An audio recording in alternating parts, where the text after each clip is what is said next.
Hello বন্ধুরা, এইটা একটা সতর্কবার্তা যারা পশ্চিমবাংলার ছেলেরা যারা দেশ বিদেশে বিভিন্ন জায়গায় যেয়ে যারা সোনার কাজ করছে এবং অন্যান্য কাজ করছে তারা একটু মন দিয়ে শুনবে।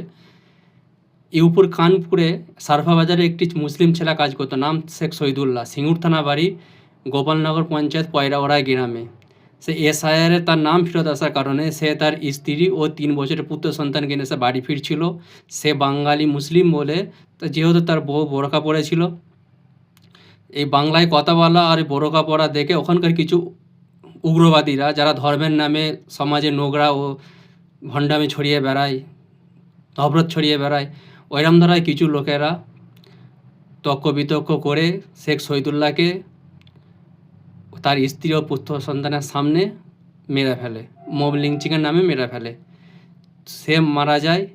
তো এই যে মব লিঞ্চিং করে মারা হলো ওকে, আর খাস করে বাঙালি বলে তা অনেক লোকও তো আছে যারা বাংলায় এসে কাজ করছে, বিভিন্ন জায়গার বিভিন্ন স্টেটে বিভিন্ন রাজ্যের লোকেরা যারা বাংলায় এসে কাজ করছে, তারাও তো বাংলাতে ভালোভাবে কাজ করে খাচ্ছে।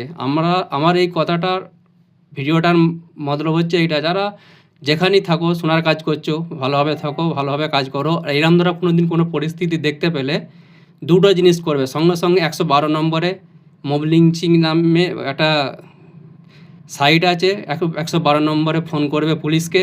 আর দ্বিতীয়ত এরম আশপাশে কোনো পুলিশ থানা হোক, ব্যাংক হোক, কোনো সিসিটিভি ক্যামেরাওয়ালা দোকান দেখলে সেই দোকানে গিয়ে আশ্রয় নিয়ে নিজেকে বাঁচার চেষ্টা করবে।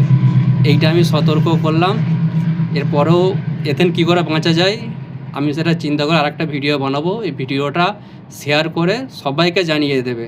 নিজেরা সতর্ক থাকো এবং অন্যকেও সাবধানে রাখো।